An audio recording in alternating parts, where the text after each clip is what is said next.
Hey there, Saber fans, Shamim here. Today we're going to be doing a video comparison detailing the differences between the Rey Jedi Training Black Series Force FX lightsaber and the D23 Disney Parks exclusive version of the Rey lightsaber. Both of these are relatively new releases, and both of them are meant to be officially licensed replicas of the lightsaber that Rey uses in The Force Awakens and in the upcoming The Last Jedi. These are Graflex replicas in shape and in name only. So I've already done individual unboxing and reviews for each of these, and now we're going to be doing an in-depth look detailing the differences between the Black Series and the D23 Disney Parks exclusive. Right off the bat, the Black Series version here on this side feels much lighter. It feels, it doesn't feel nearly as bulky or unwieldy. This one feels very, very nice in the hand. The grips are a little taller and they stick out a bit more, but they are so, like, soft is the only word I can describe. This is a unique material I've never felt on any other Black Series Force FX Master Replicas Hasbro lightsaber.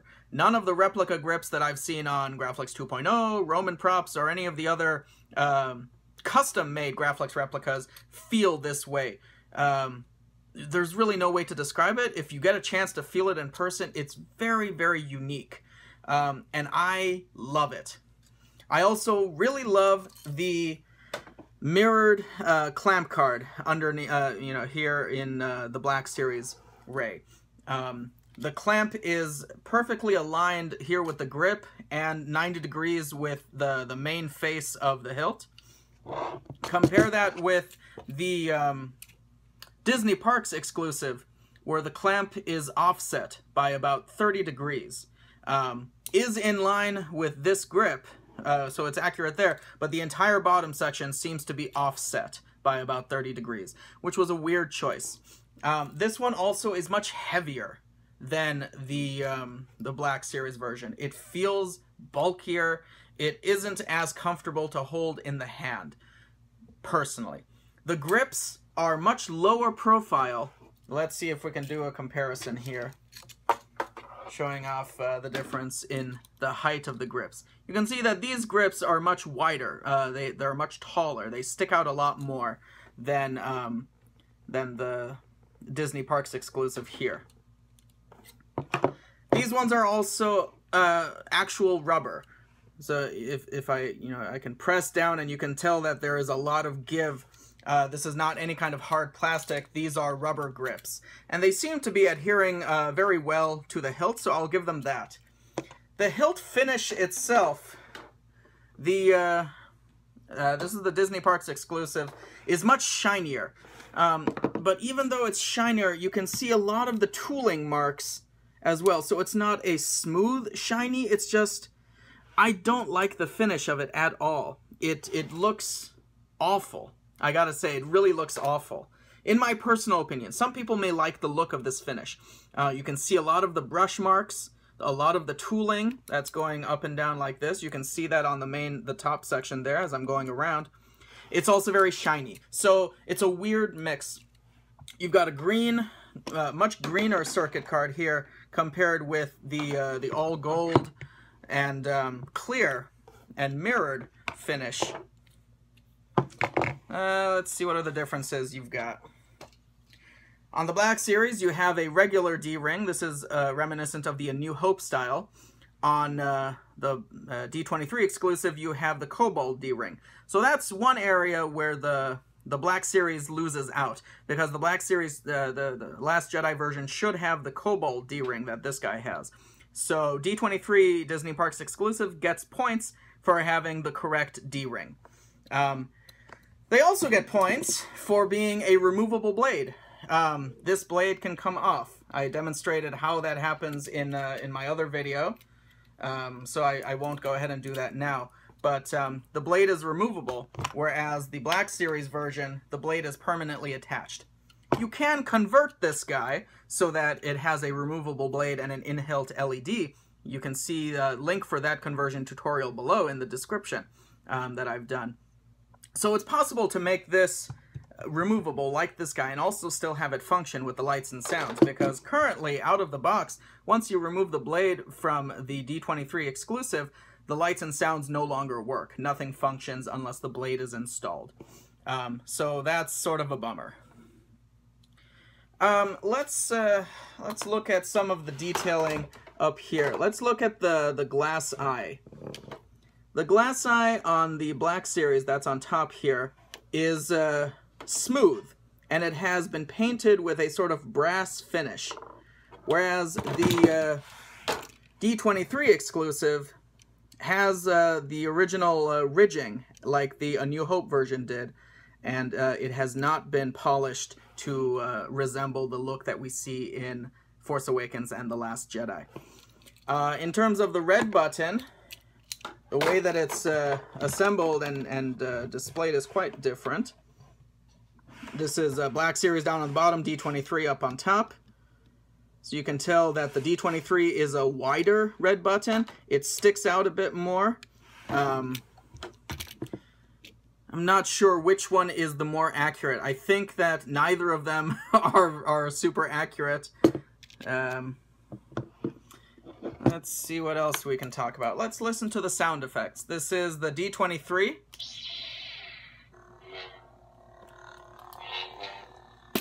And it does this weird flickering on and off during the clashes. It also has sometimes where it goes clash, clash, clash, even after you've just hit it once. So that's odd. Compare that with the Black Series.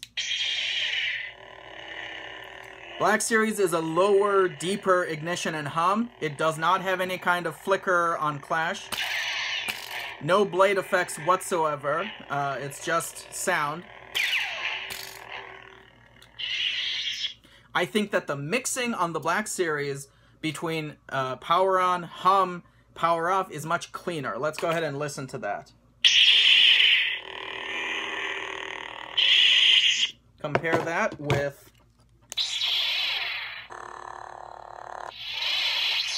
they sound more disjointed on the D23 version. So sound I will give to the Black Series. Pretty much everything I'm going to go ahead and give to the Black Series. There is nothing about the D23 version that I love more than the Black Series version. There's nothing in the D23 version that cannot be replicated or modified on the Black Series if you like it. So, for example, the D-ring. It's very easy to unscrew this D-ring, drill another hole, tap it, and then install any kind of replica Kobold D-ring from Wanawanga, Custom Saber Shop, the Graflux Shop. Plenty of places offer Kobold D-rings that you can mod this to make it more accurate. I've already seen a couple people do that, and it looks so much better. As I said, you can convert it so that the blade is removable. So that's a plus. That's a plus there.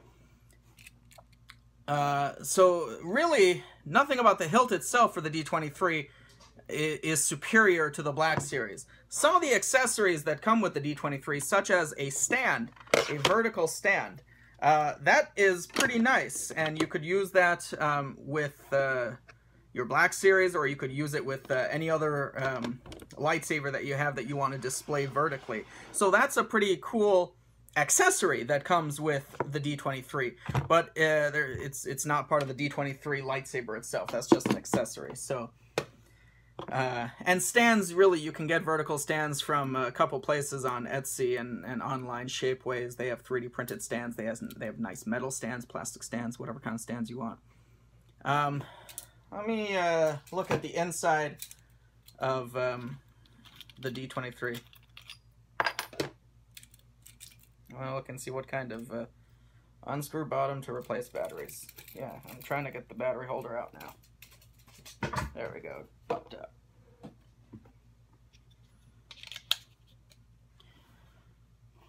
I'm going to compare that to the battery pack here in the Black Series, because they are different.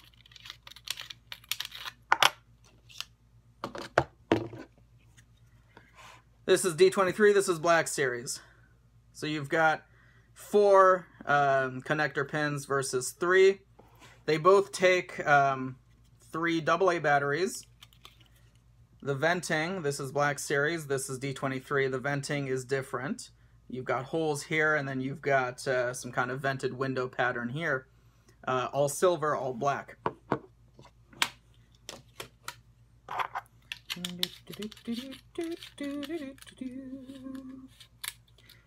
The rivets, let me close this up and then we'll take a look at that. Even with the battery pack removed, this is still heavier than the Black Series with the batteries installed. So that feels odd. Why is this so much heavier than the Black Series? Some people really like the heavy lightsaber, but for me, it's too heavy. So that's just my personal opinion. All right, let's slide that in. Ooh, interesting. The pommel is, it's sort of hollow. It has a hole in it. So this really serves as the grill, the speaker grill for the pommel, which is an interesting design choice. There you go. What are these called? The rivets or the screws. They're rivet screws. These screws stick out a lot further. They're almost up to the top of the grips, whereas these rivets are virtually flat. You can barely even tell that there's there you go. You can see just that little line of silver there. That's the rivet. Compare that to the rivet sticking out almost to the top of the grips. So there's that difference. These brass pins do not seem to be centered. You can tell that they are slightly up towards the top of the top of the hilt. Compare that with these, which are centered, but there is the extra little brass tab that let's see if you can see it on that side. The top pin, or I guess on this side, this top pin has a brass tab that goes underneath the hilt, which is accurate to an original vintage Graflex. So that's a cool detail that they included here. This glass eye sticks out pretty far. This one is a little bit more low profile, but it also sticks out from the bezel itself. You can tell that here in front of my face, right there where my finger is, there's a space in between the bezel on the hilt and the lip of the glass eye. Whereas this glass eye sits flat and flush against the bezel in the hilt.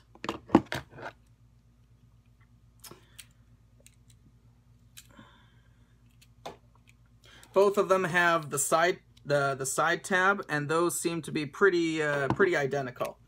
The slide tab here and the slide tab here. Those two seem to be pretty identical. These bunny ears are locked in place. There's no wiggling up here. This is a much smaller clamp section up here, the bunny ear clamp, compared to the very large and obtrusive clamp that you have here on the D23. I also notice out of the box that these wiggle. And when I removed the blade, I saw that there was a screw, so hopefully I can tighten that with a screwdriver and make it tight. Because otherwise this really is bothering me. And I know that the bunny ears do wiggle on vintage Graflexes, of course, but it feels like it's kind of loose and out of place, and I don't like that, especially when the Black Series doesn't wiggle like that. So 7 out of 10 for the Black Series, 5 out of 10 for the D23. If you have to choose between the two, I strongly recommend the Black Series and then sending it off to someone to get it converted.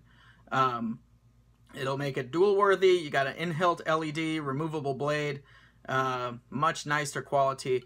The rest of the hilt itself also is much nicer quality. It's a more matte finish. You can still see the tooling marks, but they're much less pronounced on the Black Series version than they are on the D23. And that's because of how shiny this one is. It really throws into high contrast the tooling marks.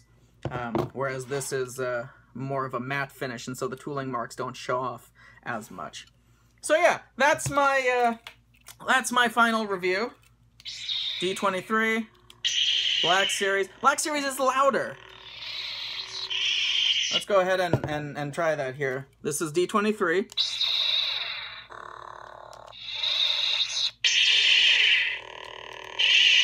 Black Series is also louder. So if volume is something that you want to consider, Black Series also gets the edge over the D23 Disney Parks exclusive.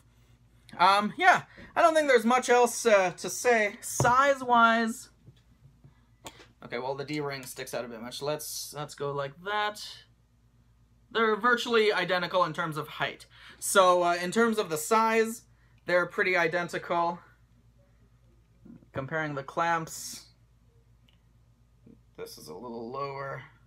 There we go. The overall length is different. Some of the proportions are off, but the overall length is the same, not including the longer D-ring that sticks out here, because the Kobold, of course, sticks out further than the A New Hope D-ring. Anyway, that's my review of the two Rey Force Effects lightsabers. D23, 5 out of 10. Black Series Jedi Training, 7 out of 10. So, yeah, that's my review. Thank you all so much for sticking through it. I hope you enjoyed. If you have any questions or additional comments you want to share, post them below. I will try and respond to everything. Thank you all so much for watching, and may the Force be with you.